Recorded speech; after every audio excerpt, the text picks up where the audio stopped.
Assalamualaikum warahmatullahi wabarakatuh. Nama saya Dion Pujono dari kelas 10 Elektro 3. Ingin menjelaskan PKN bab 2 subbab C, kemerdekaan beragama dan berkepercayaan di Indonesia. Absen nomor 6. 1. Pengertian kemerdekaan beragama dan berkepercayaan. Kemerdekaan beragama dan berkepercayaan mengandung makna bahwa setiap manusia bebas memilih melaksanakan ajaran agama menurut keyakinan dan kepercayaannya.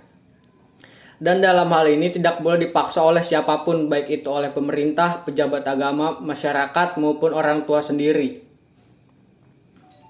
Kemerdekaan beragama dan berkepercayaan di Indonesia dijamin oleh UUD Negara Republik Indonesia tahun 1945 dalam pasal 28E ayat 1 dan 2. A. Setiap orang bebas memeluk agama dan beribadah menurut agamanya, memilih pendidikan dan pengajaran, memilih pekerjaan, memilih kewarganegaraan, memilih tempat tinggal di wilayah negara dan meninggalkannya, serta berhak kembali.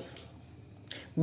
Setiap orang berhak atas kebebasan meyakini kepercayaan, menyatakan pikiran dan sikap sesuai dengan hati nuraninya. Di samping itu, dalam pasal 29 UUD Negara Republik Indonesia tahun 1945 ayat 2 disebutkan bahwa negara menjamin kemerdekaan tiap-tiap penduduk untuk memeluk agamanya masing-masing dan untuk beribadah menurut agama dan kepercayaannya itu. Seluruh warga negara berhak atas kemerdekaan beragama seutuhnya, tanpa harus khawatir negara akan mengurangi kemerdekaan itu. Hal ini dikarenakan kemerdekaan beragama tidak boleh dikurangi dengan alasan apapun, sebagaimana diatur dalam pasal 28 ayat 1 UUD Negara Republik Indonesia tahun 1945 yang menyebutkan bahwa hak untuk hidup, hak untuk tidak disiksa, hak kemerdekaan pikiran dan hati nurani, hak beragama, hak untuk tidak diperbudak, hak untuk diakui sebagai pribadi di hadapan hukum, dan hak untuk tidak dituntut atas dasar hukum. Yang berlaku surut adalah hak asasi manusia yang tidak dapat dikurangi dalam keadaan apapun. Oleh karena itu, untuk mewujudkan ketentuan tersebut diperlakukan hal-hal sebagai berikut. A. Adanya pengakuan yang sama oleh pemerintah terhadap agama-agama yang dipeluk oleh warga negara. B.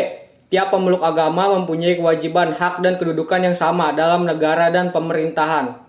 C. Adanya kebebasan yang otonom bagi setiap penganut agama dengan agamanya itu. Apabila terjadi perubahan agama, yang bersangkutan mempunyai kebebasan untuk menetapkan dan menentukan agama yang ia kehendaki. D. Adanya kebebasan yang otonom bagi tiap golongan umat beragama serta perlindungan hukum dalam pelaksanaan kegiatan peribadahan dan kegiatan keagamaan lainnya yang berhubungan dengan eksistensi agama masing-masing. 2. Membangun kerukunan umat beragama. Kerukunan umat beragama merupakan sikap mental umat beragama dalam rangka mewujudkan kehidupan yang serasi dengan tidak membedakan pangkat, kedudukan sosial, dan tingkat kekayaan.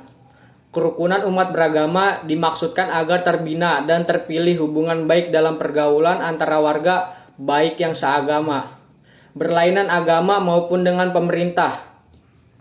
Kerukunan antar umat seagama berarti adanya kesepahaman dan kesatuan untuk melakukan amalan dan ajaran agama yang dipeluk dengan menghormati adanya perbedaan yang masih bisa ditolerir. Dengan kata lain, dengan sesama umat seagama tidak diperkenankan untuk saling bermusuhan, saling menghina, saling menjatuhkan, tetapi harus dikembangkan sikap saling menghargai, menghormati, dan toleran apabila terdapat perbedaan, asalkan perbedaan tersebut tidak menyimpang dari ajaran agama yang dianut. Kemudian, kerukunan antar umat beragama adalah cara untuk sarana untuk mempersatukan dan mempererat hubungan antara orang-orang yang tidak seagama dalam proses pergaulan di masyarakat, tetapi bukan ditujukan untuk mencampur padukan ajaran agama. Ini perlu dilakukan untuk menghindari terbentuknya fanatisme ekstrim yang membahayakan keamanan dan ketertiban hukum. Bentuk nyata yang bisa dilakukan adalah dengan adanya dialog antar umat beragama yang di dalamnya bukan membahas perbedaan, akan tetapi memperbincangkan kerukunan dalam perdamaian hidup dalam bermasyarakat. Intinya adalah bahwa masing-masing agama mengajarkan untuk hidup dalam kedamaian dan ketentraman. Sekian, terima kasih. Wassalamualaikum warahmatullahi wabarakatuh.